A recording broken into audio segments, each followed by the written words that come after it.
Take a look at this. It's absolutely beautiful. Fajitas. This is the way we do it in Texas, and we really jazz it up sometimes.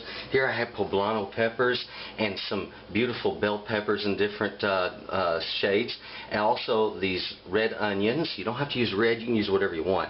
And this wonderful skirt steak that's been marinated for hours and then grilled with mesquite smoke. Up here I've got this beautiful guacamole, fresh made.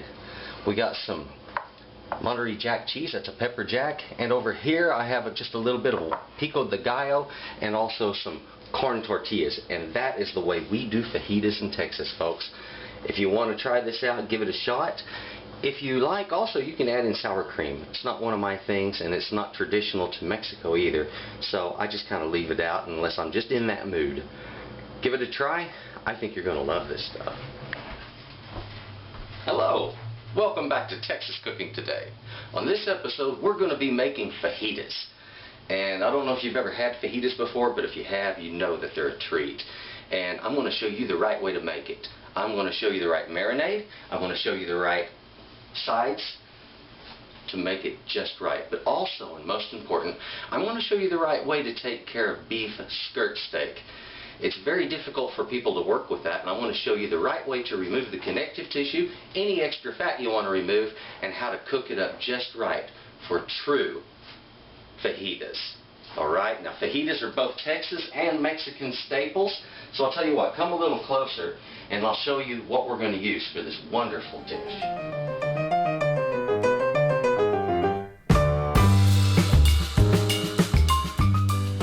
Okay, let's go over all of the ingredients we're going to be using for beef fajitas. We're going to start right here with our meat. In the upper left corner of your screen, you'll notice this beautiful pair of flank steaks. Now, the flank is the lower side of the cow next to the belly, and it is a very stringy meat. It has a lot of connective tissue, and it's really difficult to work with. Once you learn the tricks, it's not that tough, though, and I'm going to show you exactly how to clean it up the right way to get it marinated and then how to cook it properly. Now, in our marinade, and let me move this out of the way, gotta have something special to make it a little more special. On the marinade itself, I'm going to be using a combination of lime, some salt, some chili powder, cayenne, paprika, cumin, and black pepper. Now, the chili powder, I want to speak about this right quick. Not all chili powders are made alike, okay? So what you want to do is read the label, and if you've got a bunch of weird stuff in there like nutmeg and garlic powder and onion powder, we'll move to the next one until you find one that's made of nothing but chilies. This one's like a combination of ancho and pasilla and several other chilies that are ground together. Cayenne is a chili, paprika is a chili. Okay, so this is what we're doing, is we're just getting chili flavor in the meat, and also cumin, which is a seed, and it has a really strong, robust, dry flavor. It's perfect for this dish. Now, also, for our sides, we have some bell peppers. These are really common when it comes to doing fajitas, and I've brought in these to bring in more color to the dish, as well as some red onion. And I love poblanos, okay? I would much rather have a poblano over a bell pepper any day of the week. The poblano just has a better chili flavor to it, and I'm much more fond of it, so I always have these with my fajitas.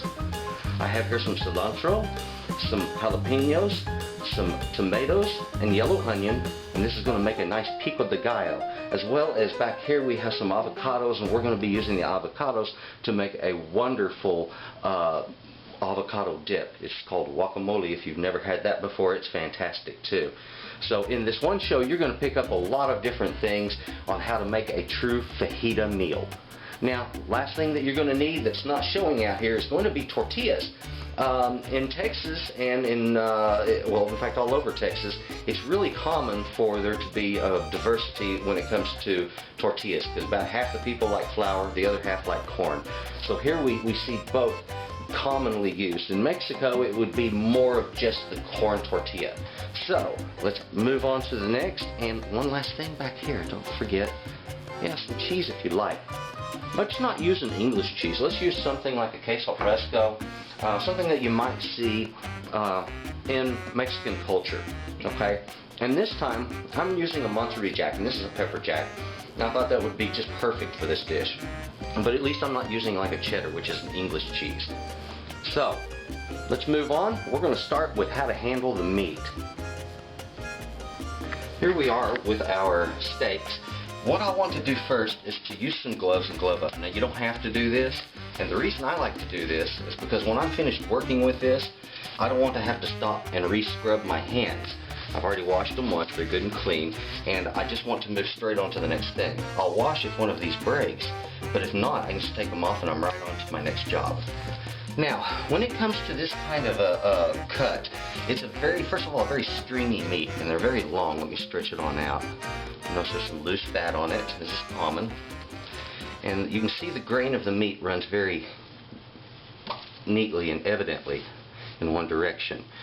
And there's connective tissue wherever you see this fat and the what they call silver skin under it. That's all connective tissue, and it's always the worst on the back. And if you've ever gone to a restaurant and gotten this in your meat, you know it's nasty, okay? And it's hard to chew, and you wish that the chef had better sense to go ahead and remove it. And I've been to restaurants where I've had to face that before, and I wasn't very happy about the situation. Now what I'm going to do, I'm going to open this up, clean it up. Now, when you're using a knife for this kind of work, I recommend like a boning knife like this. A small paring knife like this will work good also. Just make sure that the tip is razor, or it comes to a fine point, and that the blade is razor sharp. A large knife like this can be used, but it's a little unwieldy for making delicate cuts like this. For chopping through it would be one thing, but I kind of avoid using my chef's knife when it comes to doing this kind of work. I want to start on the back, because this is the worst part. Now, first thing I'll do is slip my knife, and this is the reason you want that pointed in, right under that what they call silver skin. And I want to turn it slightly up, just like so, and make a sawing motion. Sometimes it'll come through it. And what this will do when you turn your knife blade up is that protects the meat underneath from being gouged, and you get just the fat. Every once in a while, you're going to gouge the meat, okay? Just don't lose sleep over it. There we go. Turn that knife up. Goes right under it. Isn't that beautiful?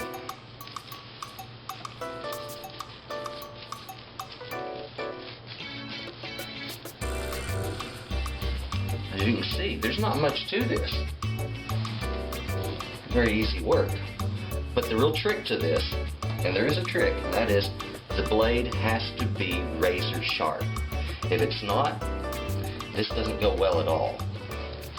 Now this right here is mostly just surface fat. I want to remove just a little bit of it, but not all of it.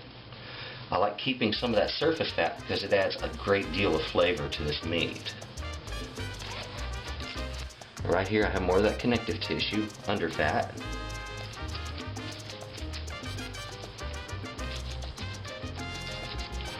Now when you are working on these, you're going to notice that the flank steak has some deep bands of fat that run across, run across the length of the cut, but along the grain, and it kind of divides it into little segments. And try not to cut all of that out, because if you do, it's going to weaken the structure of the meat. But also, you're cutting out a lot of flavor once that fat melts, and it helps to soften the meat. It's a wonderful thing.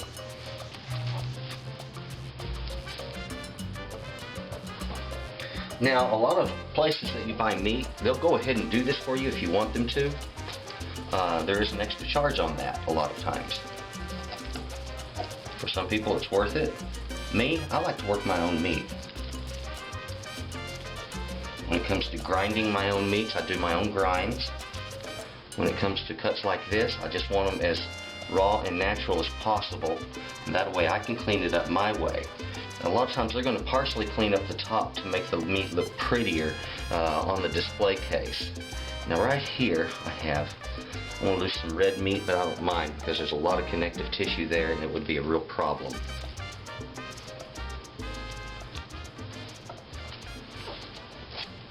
Okay, and that piece keeps sticking to me.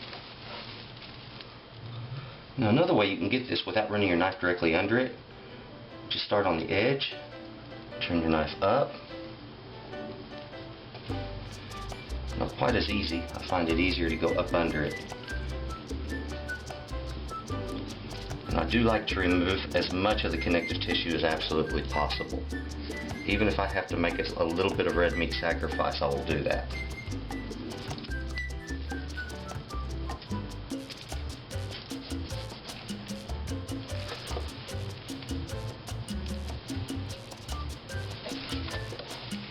Isn't that looking nice now?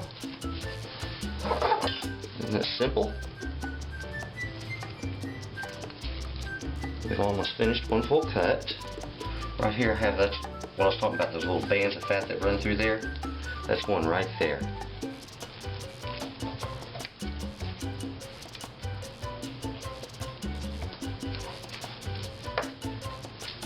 we go. Now the marbling that runs through this also really helps with flavor, and that's also why this is the preferred cut for this dish. You have to understand, this is a dish of, that's used for celebrations in Mexico, and it's not a common man's dish because it's an expensive thing to purchase beef in a poor country like that, and so not just everyone gets a chance to do this on just a regular basis. It's usually more as a food for celebrations or holidays. Okay, there we go. I have the connective tissue removed from this. Most of the fat is removed. I'm going to take out just a little more on the back here, but just lightly.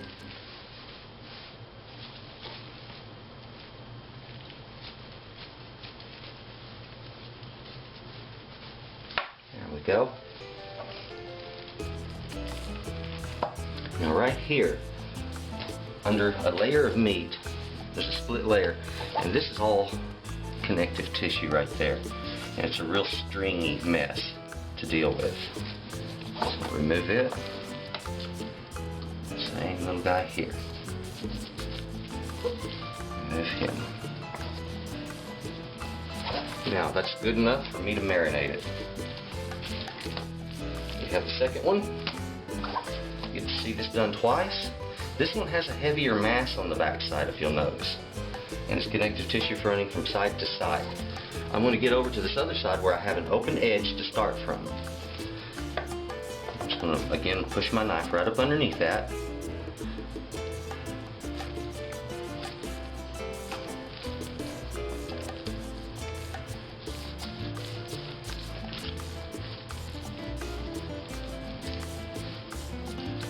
Turning that knife up, remember. Look at that. Sometimes this type of connective tissue will pull off, but I have noticed most of the time if you try to pull it off of one of these, it will simply cause separation and tearing in the bands of the meat. So I avoid getting rough with it like that. I find that a simple cut like this works very well for this. Now there is a separate layer here, a thinner layer of that same connection right up underneath here.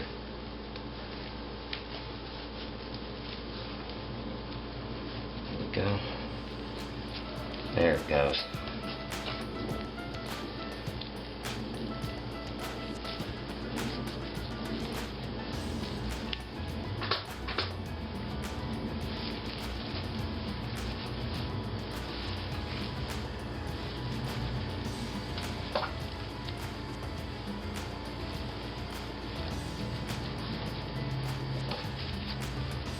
So doing your own butchering can be a lot of fun. Don't be afraid to dig right into it. As a general rule, there's not a lot of damage you can do. You can cut it up a bit, but it's still going to cook up okay. Now,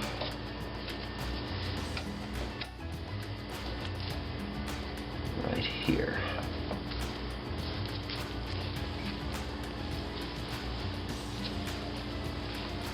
And this part here, it looks like it's going to fall off when I cook it. It will, so I'm just going to go ahead and remove it and make that sacrifice right now. Okay, this looks nice. It really does. I've got a little bit of exterior fat still left on it, which I like. Good marbling. And then this other side, but I still have some connective tissue on it as well.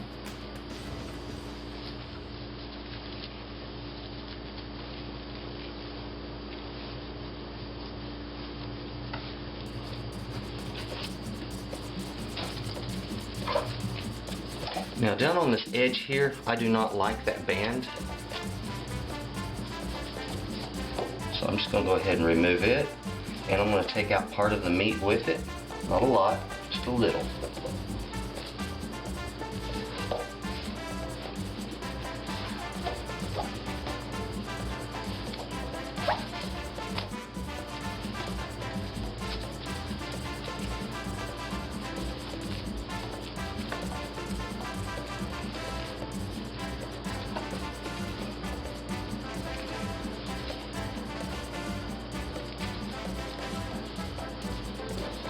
See that technique? Sometimes you can just lift and slide up under it.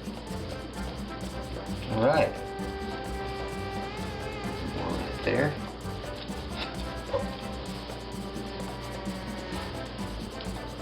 Looks a lot more clean.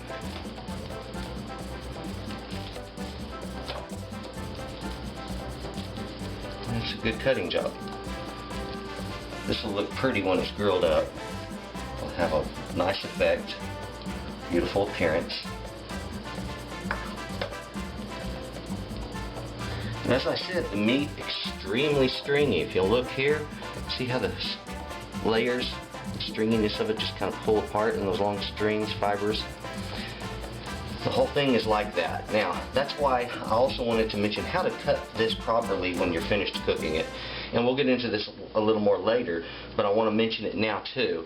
When you're going to cut this up for fajitas, do not make simple little cross cuts like this. If you do, they're going to have people biting into their fajita, and it's going to pull out of the tortilla the whole piece of meat will, and it will not be pleasant at all. So what you want to do is you want to cut a piece about like this, and once you've separated a piece that's about so big from the rest, you turn it and make your cuts for slices across the grain like this. And when you're doing that, you're going to have meat that will separate easily inside of the tortilla, and it won't pull out in someone's mouth as they're trying to bite through it. So don't put your friends, relatives, customers, or anything else through having to struggle with biting through this cut of meat, because if you do this right, there isn't a problem. Let's move right on to marinating this beautiful fajita meat.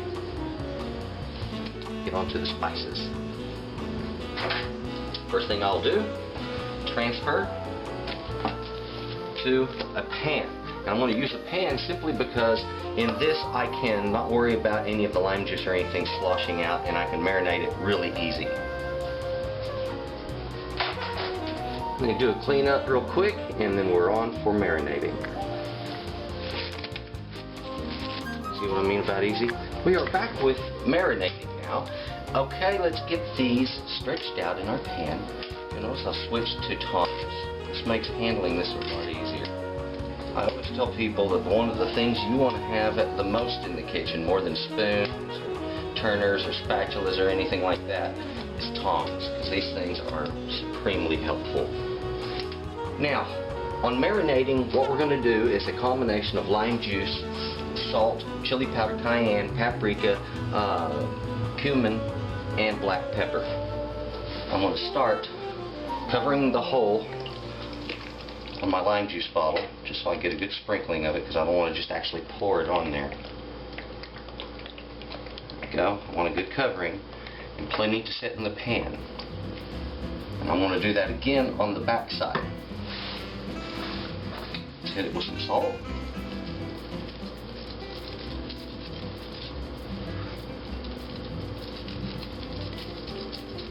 Good. Slide this out a little. The chili powder I want to go lightly on. I want this to be the predominant flavor. I just want those other chilies to have their place. The cayenne, watch out for cayenne. If you use too much of it, you're going to have a raging hot piece of meat.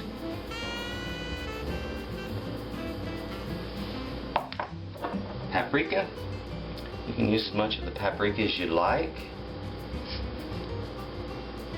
Paprika is a nice mild pepper. It's a beautiful little red chili. The cumin, a moderate amount of cumin This has a potent flavor to it, and it really comes across strong. And this is similar to doing a dry rub, but it's basically a dry marinade.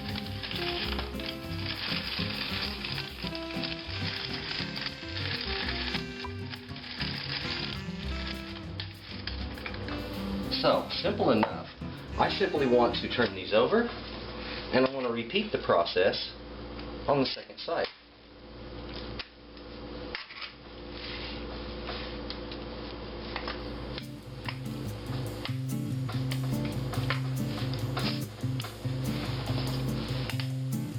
Start with our lime juice.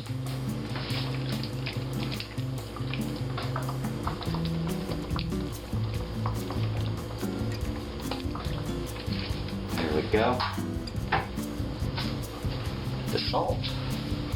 On your salt, sprinkle it from high above, about a foot to a foot and a half above the meat, and that way you get a good even dispersal of the salt grains. Salt has a tendency to fall different than other things do.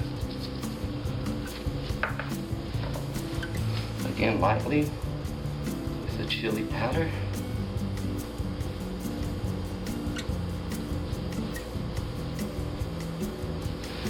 And this is going to end up giving us a wonderful chili flavor all the way through.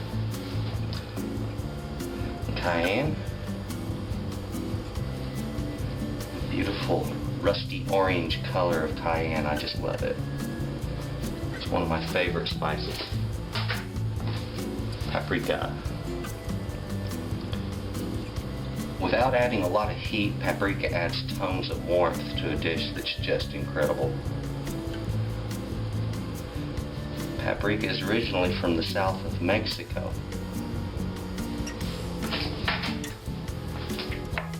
The Spanish took it back to Europe, where it became very popular.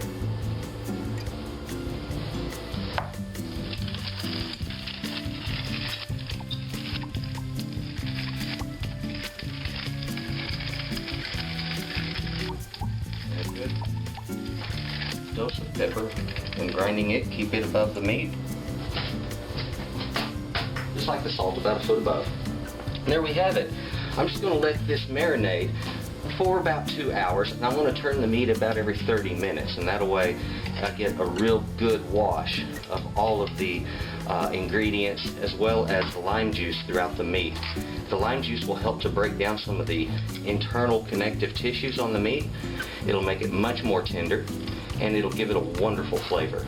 So, here begins your marinating. While we're marinating, let's go ahead and make the rest of our side dishes, except for what we're going to cook up, being the chilies and the onion. Let's go ahead and make some pico de gallo and guacamole.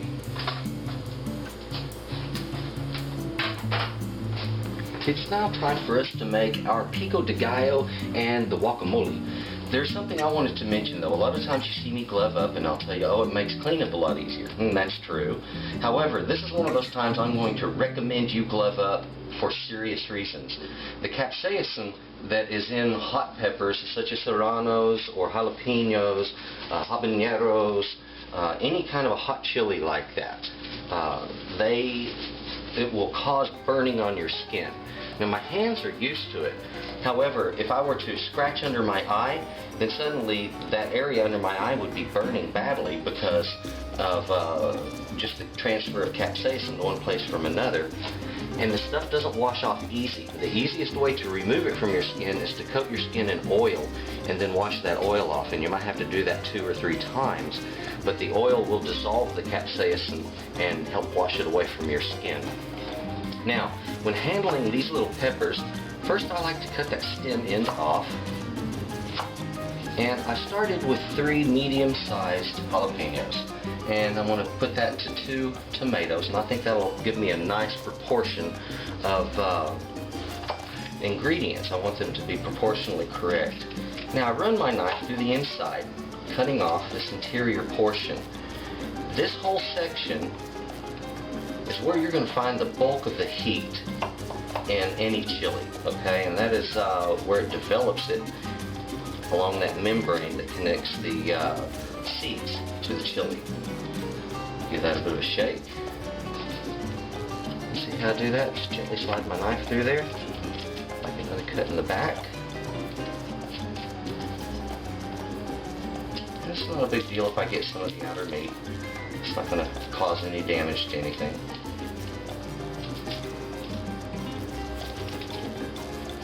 It's being a little bit difficult.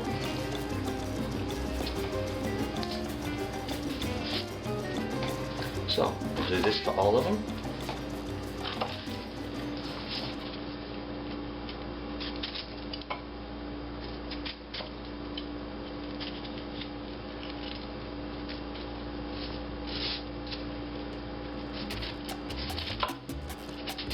And some people like to go ahead and use this, the inner portion.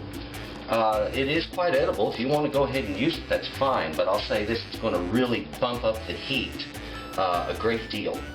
I personally don't like it. I don't like the look of it. I don't like the flavor of it as much as the rest.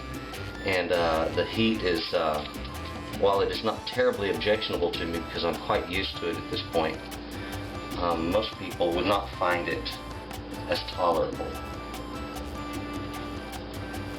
As I say, sometimes these things, they can get really hot, and one jalapeno can be vastly hotter than another one right next to it.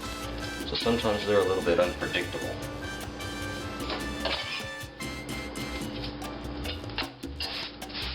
Alright, get rid of all of that center section with seeds.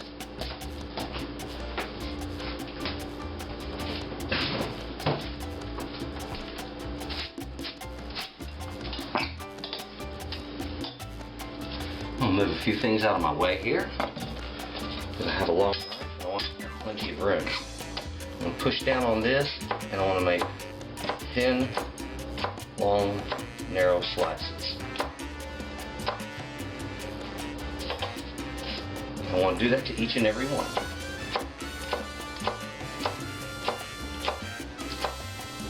I want big chunks of jalapeno in my pico de gallo.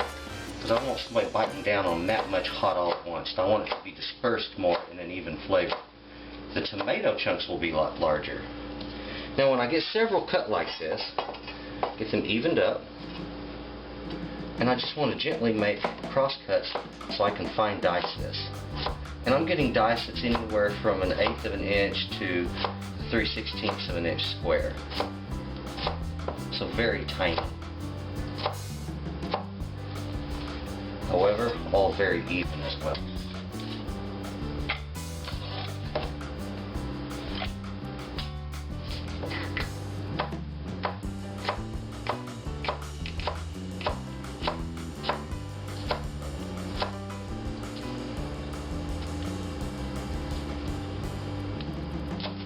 There we go. Sometimes those curved ones can be a little more troublesome.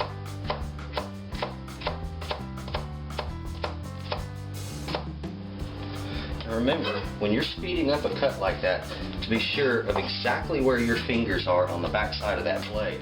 This is really important when you're doing these kinds of cuts. You want your fingertips curved under and the thumb behind the fingertips like this. And that blade runs up and down on that knuckle, on the flat side of the knuckle right here. And that is its guide. And I slowly bring those fingers back, just like so. Gives me that beautiful, simple cut. I'm going to do very much the same thing when I line these all up like this to cross-cut them, but I have to bring my thumb down a little lower. I just keep an eye on it to make sure it doesn't get in front of those fingers, otherwise I can nip the tip of it with my knife. So,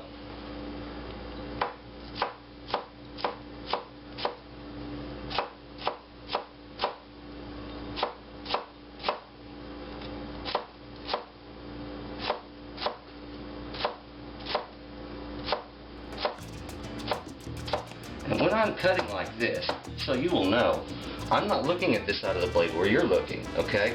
I'm looking over at this side of the blade where it's actually in contact with my fingers. And my peripheral vision tells me how far back to bring my fingers for the cut. I'm not looking at where the blade is actually cutting. I'm looking at where my fingers are so that the blade will certainly miss it. Now, fine dice. Let's move to our next ingredient. And if you want, at this point, you can clean this cutting board, remove some of that capsaicin, and that's kind of smart. It's exactly what I'm going to do. There you go. I'll deal with the rest in a little bit. On the tomatoes, I just want to cut those in half. Nice and easy, just like so. And again, if you have a nice sharp knife, doing things like this is very simple. Now the next thing I want to show you, instead of doing some simple or fancy carving, I want to remove the pulp from the center of this and also the center spine, which is kind of whitish in color. And if you'll notice what I do, I just pinch those right out of my way and push the seeds and that juice right off to the side.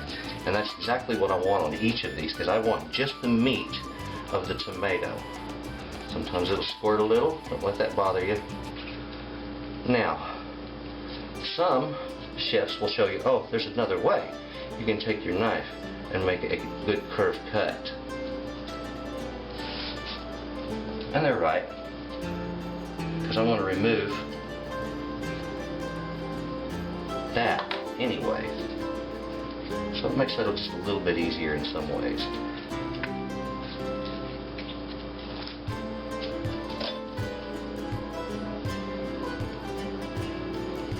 Make sure if you have a very sharp knife to be careful on those kinds of cuts, that you don't go too far or too deep with your hand underneath it.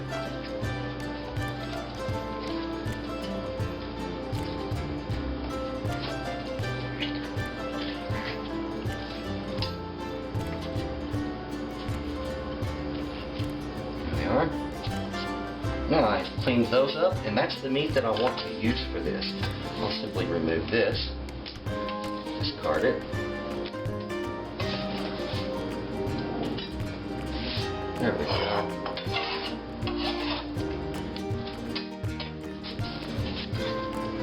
Now again, I'm cutting from that skin side. I push it down, curve those fingers under, thumb behind, and I want to make cross cuts, and I want these to be more about 1/4 of an inch. And if you notice, sometimes I like to aim the blade, the edge of the blade, away from myself so it's tilted just a little bit. Once I get those cut, these will be about 1/4 of an inch in size. That makes for a real nice size for a pico de gallo. I'll simply do that to each and every one of them.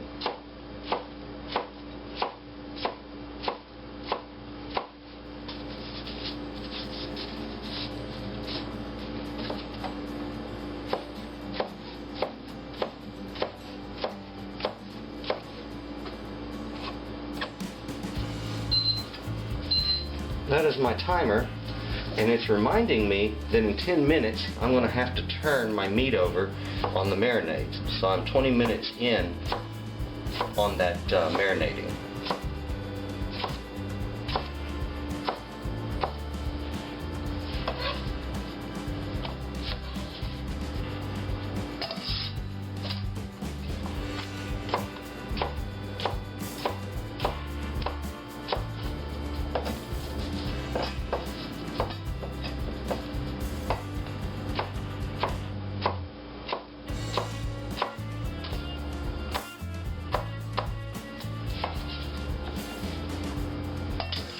You know, sometimes I like to use my knife just like a trowel or spatula, you could say. Now I have one thing left that I want to show you on unique cutting, and that is when it comes to onions. Okay, and this is some good rules here. When you cut an onion, if you avoid cutting into the root end, it's not going to leap as much. That's where it really seeps a lot of that juice out that releases the sulfuric fume that makes you cry. So let's avoid cutting this end and cut the stem end where the stalk grows out of it. I want to make one cut there. Very simple. I want to remove this outer layer because parts of it are kind of papery. So I'm going to make a simple cut all the way up and around and remove this outer layer. Go. Very easily done. Now, to make a good safe cut without this rolling around, on the side of the root, I'm going to make a downward cut, just like so. I can flip my onion around at that point and make the same cut on the opposite side. This gives me 3 equal pieces and allows me a lot easier work when it comes to my onion. Let me show you what I mean. When I'm going to make some nice dice with an onion, this is going to be a medium dice, so I'm going to make a single cut through this part of the onion. If I wanted to be a fine dice, I could make 2 cuts through there. Also, narrowing up this cut can make a finer dice. Now watch what I do. I make a downward cut and I slide the knife back on the board, not lifting it. And that's important because if your finger is going to be on the opposite side, keeping that from sliding back, you don't want this blade coming up off of the board, okay?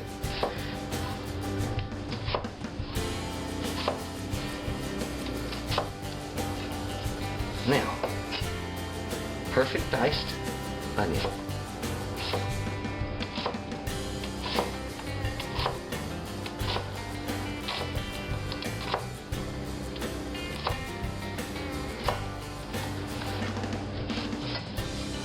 There we have it. Isn't that beautiful and simple? It doesn't get much easier than that.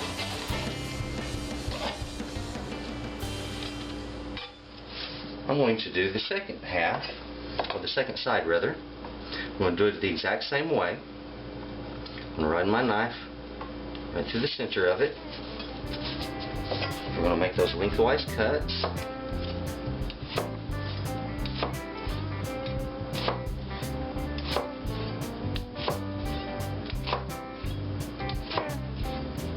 A minute there I started cutting them real narrow, and I know what I was thinking. I was thinking of guacamole. We'll get into that in a second.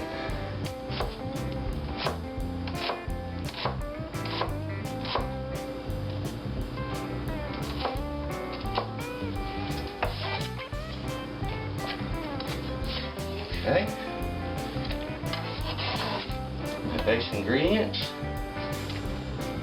my pico, are almost all there. The next thing I want is my cilantro. And I'm going to do a fine chop on the cilantro, but it doesn't have to be like super fine. I'm going to take the leaves on the tip here and I'm just going to fold them over a little bit and bunch them all up real nice and tight and hold them with my fingers. I'm going to take my knife.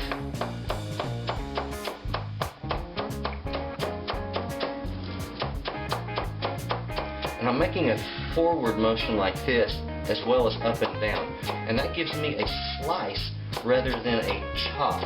On these leafy greens, that's important because you want it to have not bruise it as much, okay? And that's a good way to avoid bruising it. 5 minutes left until we have to turn that meat. There we go, cilantro, all of it right down in there. There's some large leaves as well as a small chop, and that's okay. Now, salt. Okay, that's about 1/4 of a teaspoon, about 1/2 teaspoon.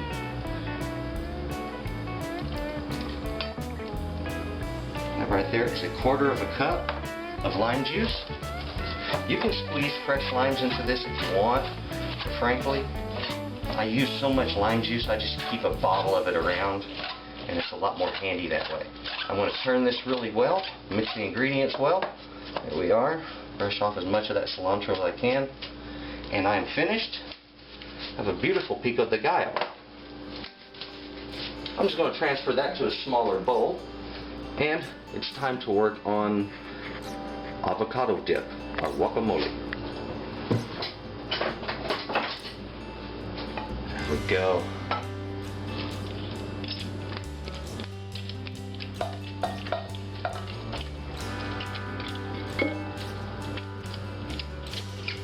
And if I wish, I can use this very same bowl to make my guacamole in, because it's going to be very similar ingredients. It's amazing you can have such similar ingredients and yet such profound contrast in flavors. So anyway, beautiful pico de gallo. This is going to be wonderful with our fajitas. Now let's get on with making some guacamole. I have here an avocado. Now when you're cutting an avocado, first thing you want to do, if there's a label, remove that if you want. And pop off the stem if it's there. Just push it sideways and it'll snap right off. Take your knife and run it straight into the side and you'll immediately feel the pit. Turn it slightly to the bottom, rotate it over the top and all the way around. Just like that. That's all you have to do. Give this a bit of a twist and it comes apart. Sometimes you'll see some dark spots. That's not a problem. You can cut those right out. Getting that pit out, that's kind of tricky. Gently take your knife, drive it into the pit, and give it a bit of a turn, and it comes off. Again, just take that knife gently into the pit, give it a turn, and it comes off. Right there. Now, I want to cut off those dark spots that we didn't like. Right? Not a big deal. Right here is a bit of a stem in, not a problem. It looks real good on that one.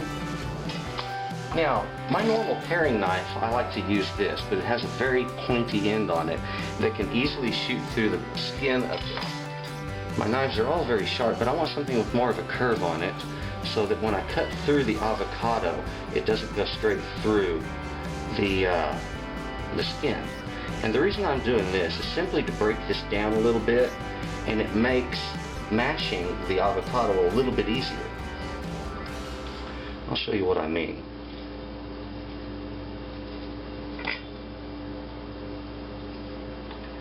You know, it's interesting. Sometimes I'm very ahead of the game when I'm doing one of these recipes and I have everything sitting out.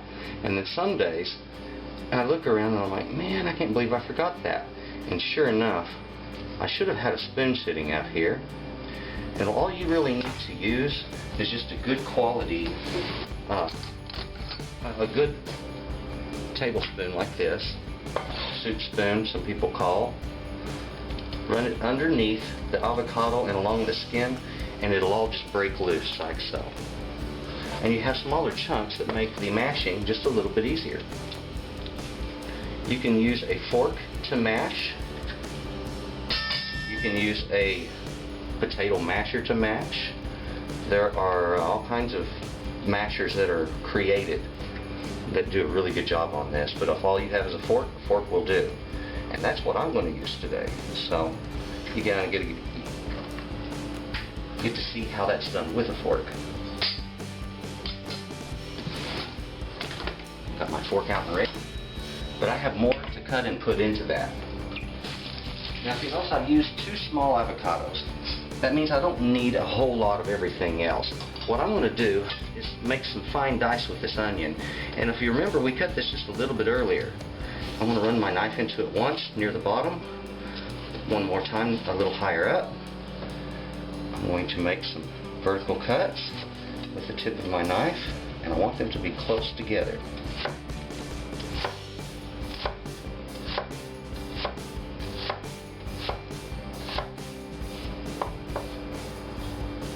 Put that out of my way.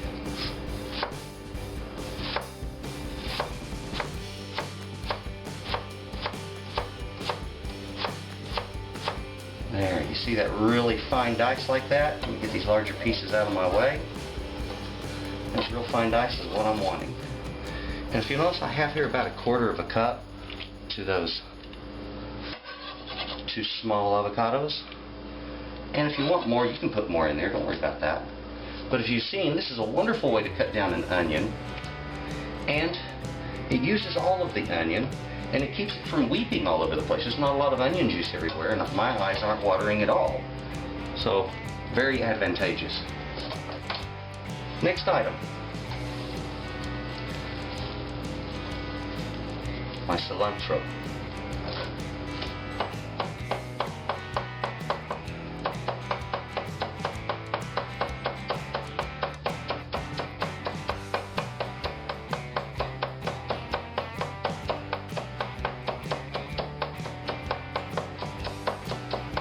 I want to use about 2 tablespoons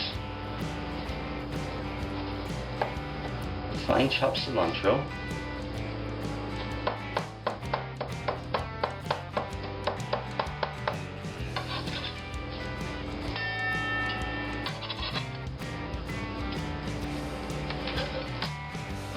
a bit of salt. Okay. It's about a quarter of a teaspoon, and about a teaspoon to start with of lime juice. Not a whole lot. Now there's one last ingredient, and I have to get it, so just one moment. And there's our secret ingredient. We need a little bit of hot sauce, and you choose whatever brand you want. 5. I want enough in there to get good flavor. And take my fork and start mashing everything right against the side of my bowl. And you don't have to make it perfectly smooth. If you like a lumpy avocado dip, for heaven's sakes, leave it lumpy. If you like it really smooth, just keep mashing a little while longer. It'll get there.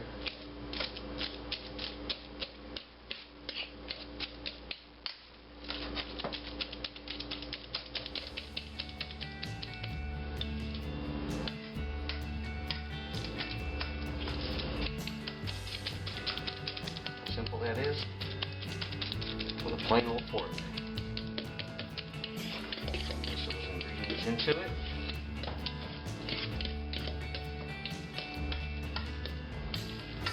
And now I have a beautiful guacamole. If you like tomato in your guacamole, then fine dice some tomato just the way I showed you earlier on the pico de gallo and use it. Now, first thing I'm going to do with this, I'm going to get another fork and I'm going to have, or excuse me, a spoon, and I'm going to have just a little taste so I can know if my ingredients are balanced. Does it need salt? Does it need acid? That's what I'm asking myself. Yes. It's a little mild. Just another pinch of salt. A teaspoon and a half of lime juice.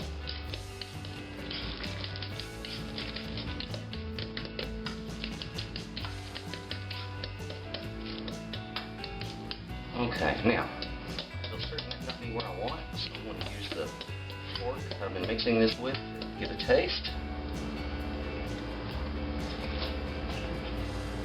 Oh, absolutely. Dead on perfect.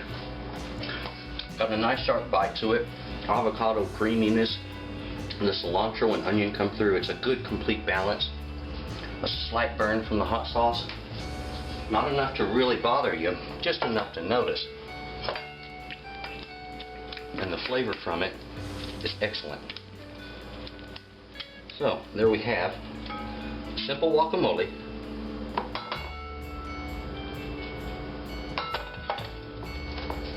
to go with our fajitas. Yummy.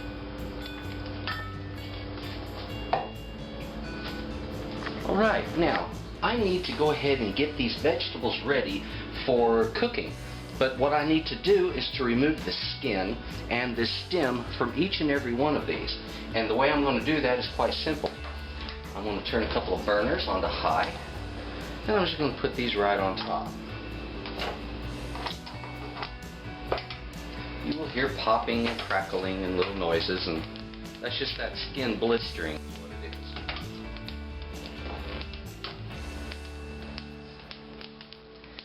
Blister these all the way around until they're well charred. At that point, I can then remove the skin quite easily by washing it off, and I will simply cut that the crown off of there. And I can also show you how you can just peel that off if you don't want to use a knife and cut it. One thing's for sure, when you're doing this, there is a release, a smell that comes off of it that hits the air. That's absolutely fantastic. I just love the smell of it.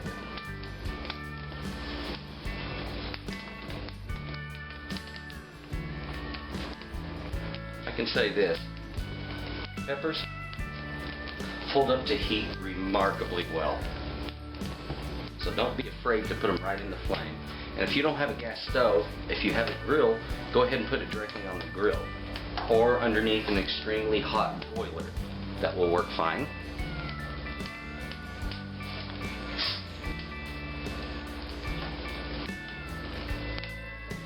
I give them plenty of time to char. I'm in no rush on this. It adds to some of the flavor.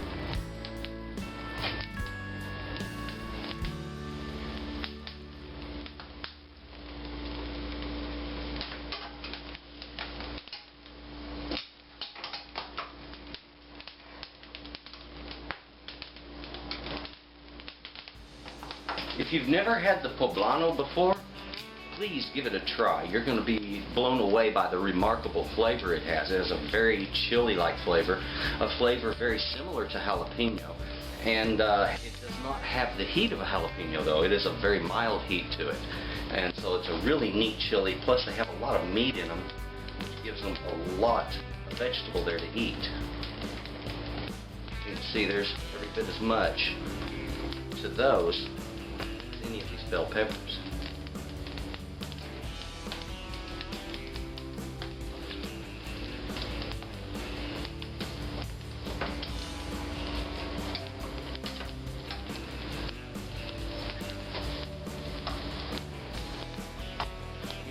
Have to scorch every bit of the skin off of any of these peppers.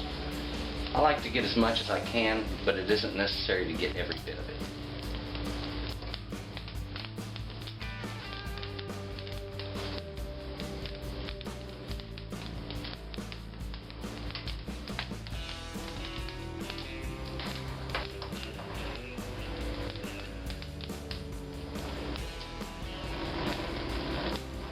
The sound you're hearing right now is one of these heating up and gas releasing from it. It's blowing right down onto that flame.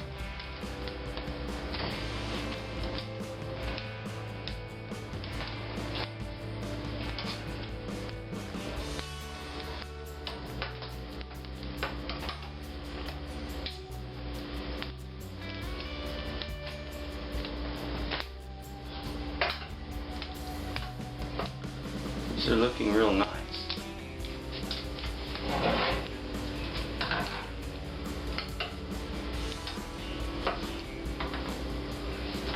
I'll put those on a cooling rack and set them aside to be washed.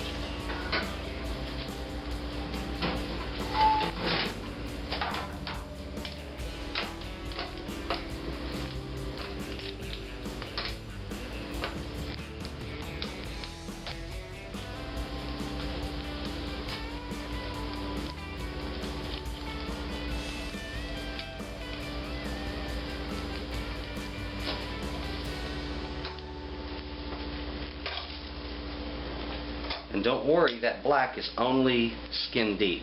The flesh underneath it still has its full color.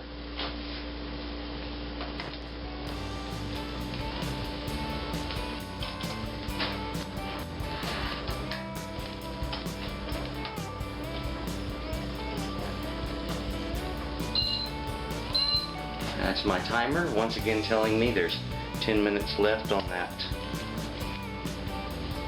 on my marinade before I turn it. And that'll be the second time I turn it, so we will be an hour in at that point on marinating.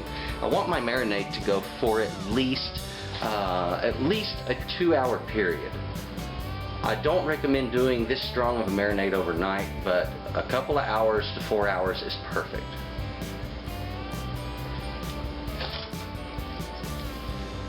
Okay, that's all there is to that. I've got those scorched, now I'm going to wash them. Now first give our chilies a wash. I'm just going to wash off that blackened exterior.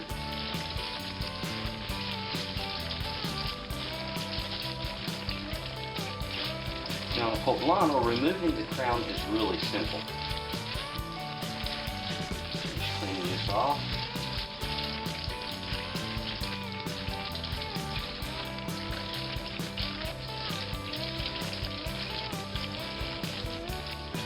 And if some of that little black material stays on it, not going to hurt a thing, okay? Open it up on the side, just tear it away from the crown. That's all you have to do. Open this up on the side that it's split it on. There. Wash out my seeds, what's left. And now, it's ready to be cooked. For making strips for fajitas.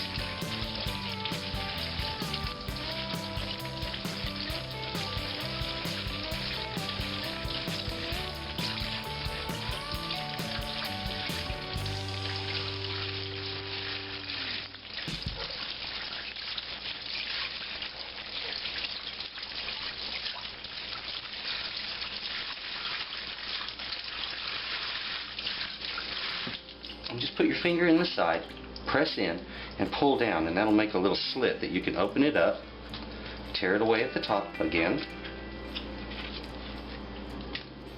and then on the inside, after we open it up, we're just going to wash out those seeds. Some chefs would be appalled at what I'm doing, saying I'm washing out all the flavor. Trust me, if you've ever eaten a poblano, you'll know I'm not washing out all the flavor. These things are robust in flavor.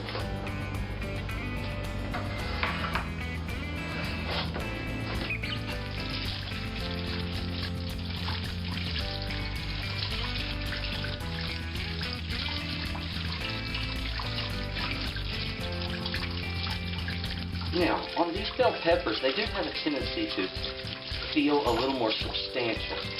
So the method I used on the poblano, notwithstanding, I'm going to use a little different method to show you a different way of decrowning one of these. Take a paring knife, insert it, and with a sawing motion, very gently, in a circle, you can cut that stem right out, just like so. There we have a hollowed out bell pepper. That would be great for stuffing right there. It's absolutely perfect for stuffing and would look just beautiful that way. However, that's not what we're going to do with it. We're going to take it, I'm going to open it up down the side, we're going to lay it out, and I want to cook these things open just like this. Such a beautiful odor.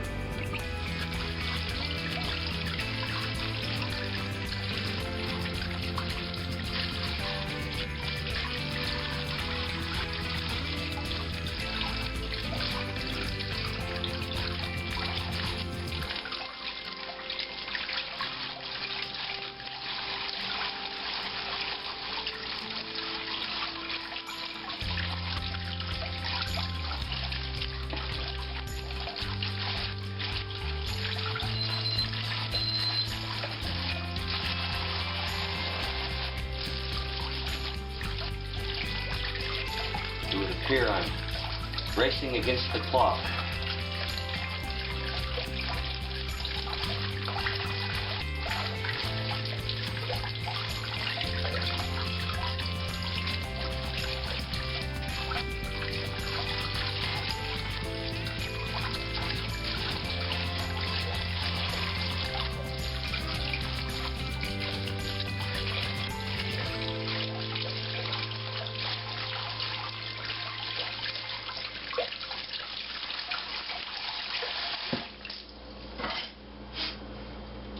Insert, sawing motion, very gently.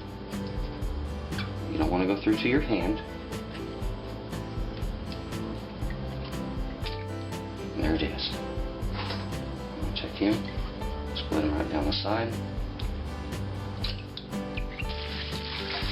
Wash out those seeds. And we're done.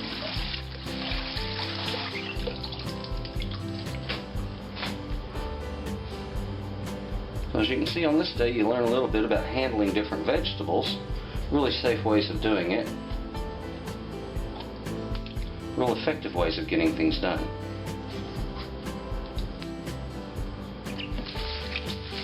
Is that simple?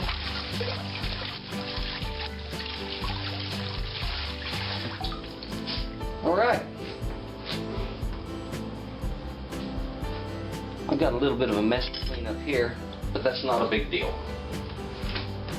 We now have this very beautiful and colorful array of vegetables just about ready for hitting the grill. Now there's a couple of different ways that you can do this. You can take these peppers and cut them into thin slices and just go ahead and throw them down into a skillet with a little bit of oil and cook them until they're lightly toasted. Okay, until they start to brown a little bit on the edges. That's when they start getting really sweet and the flavor starts really popping on them. The other way you can do it, and this is what I want to do today, is I want to take these out and I'm going to put them directly onto my grill. And I'm going to grill them along with the meat, and that way they're going to get some of the smoke, that mesquite smoke that the meat's going to get, and it's going to permeate through everything. And that's what I want. So I'm just going to take these in the state that I had them, which is just busted open like so. And that'll wait and lay them flat out on that grill. And I'm going to put them right here in a bowl. And our onion, I want to go ahead and prep it as well. This is going to be really simple though, and remember, we're going to leave the root end intact. I want to take off that stem end and get the outer layer out of my way because it's a little bit thin and papery and it doesn't cook up well. Okay, there we go. Now, all I have to do is just cut some simple onion rings with this. You have to be careful when doing this because this can roll around a lot. One way you can do it is to lay it flat and just slice right through it, just like so. Nice and safe. You get a good fat ring this way. You can also make these thinner, just however you want. I prefer a good thick cut as to a thin one when it comes to fajitas. Isn't that a simple way to cut that? Good and safe. You don't have to worry about it rolling around on you. I can throw the rest of this away, and we didn't have any problems with an onion making us cry because we left that root end intact right to the very end. Now I can turn that end over, face it down, and it still won't give me any problems. Alright, these rings of the onions can go directly on the grill also, just like that. You don't have to oil them or anything else. It is wise to go ahead and season them a little bit lightly with some salt when you put it on the grill. Well, the meat is still marinating. It has about another 45 minutes to go. I have my vegetables that I have put in this bowl and covered. They're ready to put on the grill at any time. Now, it's just time for me to kick back and relax. Enjoy a bit of a break. Everything else is done. The guacamole's ready. Pico de gallo's ready. I have some grated cheese that's already ready. I mean, unless you want to be the Yankee side of it and put some sour cream in there too, you can do that. That's alright, it's acceptable. In Tex-Mex it's acceptable also. So, see you on the other side after I've had a nice rest and that's finished doing its thing. Remember, take these and turn the meat all the way over every 30 minutes so you get good marinating all the way around. They're looking beautiful. Alright, it has been another 30 minutes. And this is the last time I'm going to turn this. Like I said, I want to be marinating it for 2 hours. For me, that seems to be really, really good. Now, I have a good friend of mine. He's Hispanic. And one of the favorite ways he has of doing real Mexican fajitas is he likes to use cerveza, beer. He likes to use a good quality Mexican beer. And he swears by the fact that Tecate makes an absolutely fantastic marinade for fajitas. So if you want to use that in addition to the lime, that's wonderful. Pour in a can of beer in there and you'll get a wonderful marinade going on all of this. Just different ways of doing it, and there's a lot of different ways of doing marinades, but I would like to recommend leave out anything that's Asian and anything that's European because they just don't belong in there. Don't put Worcestershire sauce in it. Don't put any soy sauce in it. Don't put mango in it. Don't throw in any pineapple. Okay? Keep it pretty simple. Keep it on the chili side. Keep it as regional flavors. Okay? Remember, in this part of the world, we had lots of chilies and lots of cumin and some cayenne and things like that, but we don't have a lot of the other things. Like it's not natural in this area to see soy sauce. So if you want to keep those original Texas and or Mexican flavors or Tex-Mex flavors, then use the KISS method. Alright, I have been preparing my grill. My wood back here is smoky hot. It's putting out good smoke now. Let's just take our meat. I'm going to place it right down on my grill. And I want to fold that tip over, a little thin tip. Like so. That way it doesn't overcook, yet it still gets a good smoking. Now, on those vegetables, let's take a look down here a little bit. Go ahead and remove my lid. On these, you can just place a little bit of oil and then put them right down on the grate. Shake to work that oil in.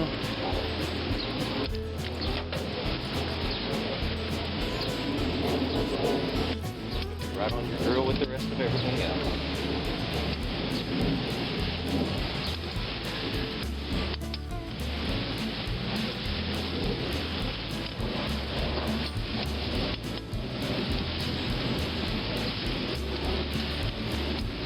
See why you want to cut that onion nice and thick.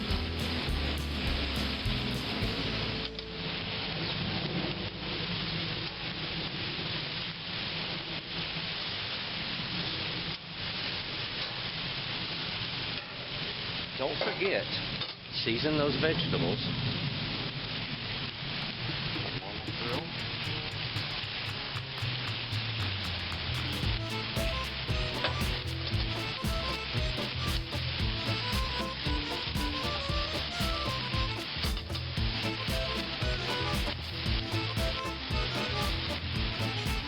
Okay, let's just let it cook up. Well, you can tell we're in Dallas. There's always a plane overhead.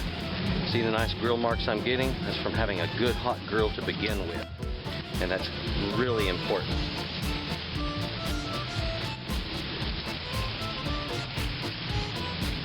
We'll let this keep cooking. And I have turned my grill heat down. I don't want it to be too intense.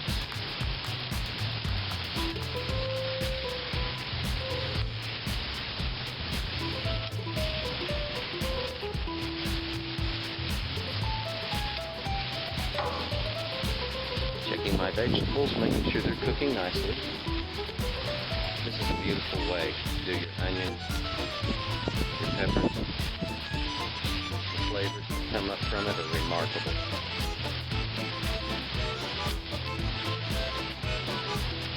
So when you're doing this, make sure you use a nice set of long tongs and or a long spatula. That's actually a term. A lot of people call it a spatula. Keep something long and handy. I've had everything in here for approximately, about 5 minutes now, maybe 5 and a few seconds. Turn that over. Good charring on it. Open up that end so it can finish cooking. There. Isn't that beautiful?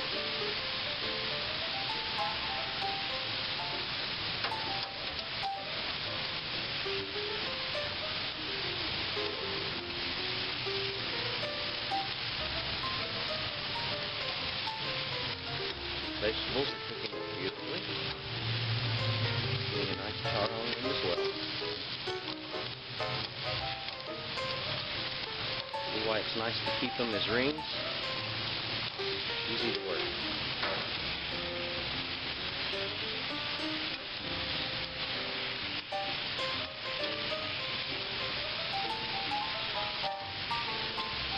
There we go. Give it about another 4 to 5 minutes, and that's going to get you a medium well at about 5 and 5 on each side. If you do 5 and 4 or 4 and 4, you're looking closer to about a medium, and that depends on the thickness of that skirt. Okay, we have brought our meat in. If you'll look, we have some beautiful sear marks on the meat. It is just absolutely fantastic looking, and I guarantee you this recipe is going to blow your mind. Now, first thing I want to do, you'll notice I have my brown board out here, and this board is commonly used for cooked meats. However, cooked vegetables can be cut on this as well. Now, what I want to do is just make my way through each of these chilies, cutting them down into nice little strips. If I see some of that skin that looks unsightly, I can just pull it off. There we go. And I want to do that with each and every one of these.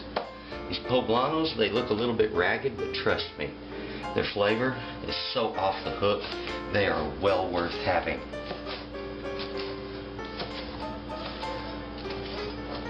I absolutely love poblanos.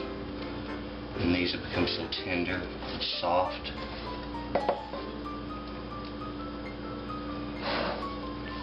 Truly scrumptious. And these have cooled just enough to be able to handle delicately. They are pretty hot, I'll guarantee you that. Ouch.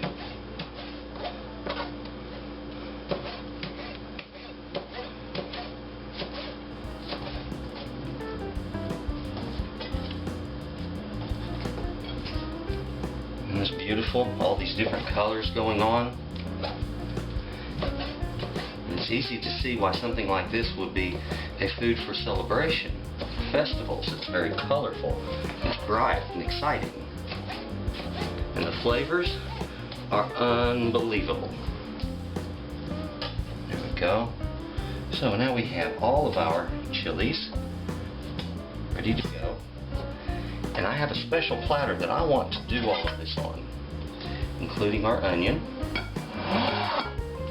So I'm going to pull this over just a little. I'm going to take my poblanos first and put those right in the middle.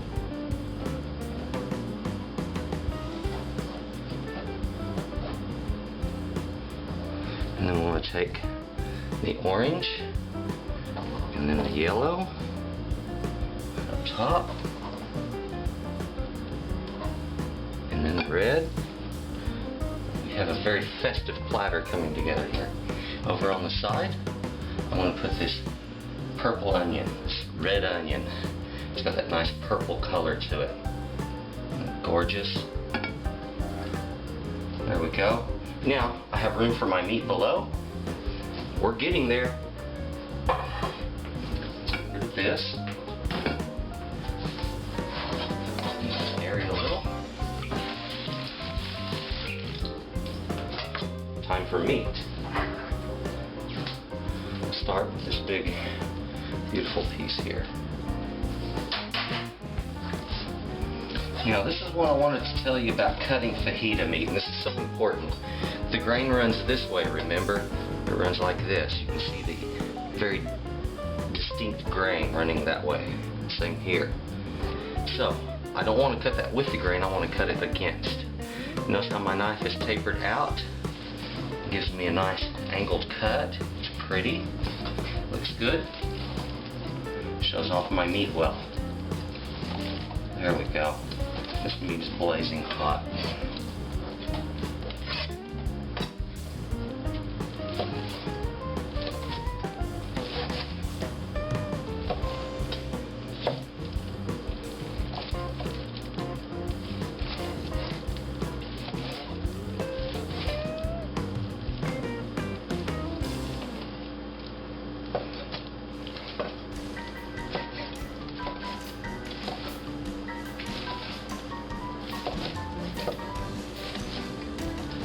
There we go.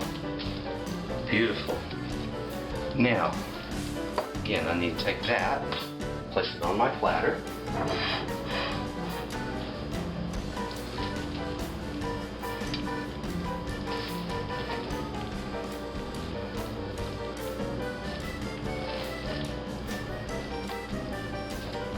Tell you what, that looks absolutely heavenly. What I've done here, see this? Move this over. That is a gorgeous platter ready for fajitas. Anybody would love that. Alright, now I just need to do a little cleanup, get the rest of everything out and ready, and it's going to be a fajita fest. Take a look at this, it's absolutely beautiful. Fajitas. This is the way we do it in Texas, and we really jazz it up sometimes. Here I have poblano peppers and some beautiful bell peppers in different shades, and also these red onions. You don't have to use red, you can use whatever you want. And this wonderful skirt steak that's been marinated for hours and then grilled with mesquite smoke. Here I've got this beautiful guacamole, fresh made. We got some Monterey Jack cheese, that's a pepper jack, and over here I have just a little bit of pico de gallo and also some corn tortillas, and that is the way we do fajitas in Texas, folks. If you want to try this out, give it a shot. If you like, also you can add in sour cream. It's not one of my things, and it's not traditional to Mexico either, so I just kind of leave it out unless I'm just in that mood. Give it a try. I think you're going to love this stuff. There it is. Real Texas fajitas from the Lone Star State. I tell you what, this is a wonderful flavor. You need to give it a try. It's hot. Those need to be good and hot. You can heat them in an oven or you can steam them. I'm going to take a couple pieces of this meat here, lay it in there. I just want a couple of chilies. with it, this is my favorite way of doing it. Some pico de gallo, right down the middle.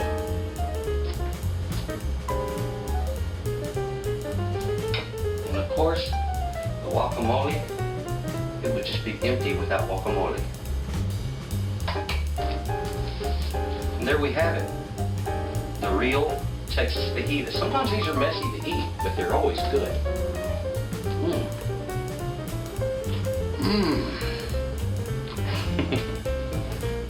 Flavors of home. I tell you what, give this a shot, you're going to be blown away. The flavors are great. This meat is so tender, juicy, full of flavor. It's beefy, and it's well marinated. To you, thank you for watching Texas Cooking Today, and well, you have a good day. Oh, don't forget to subscribe. Thank you for watching Texas Cooking Today, the show where you can get great recipes and the best techniques are taught. Please subscribe to Texas Cooking Today, where you will always find something hot and ready to eat.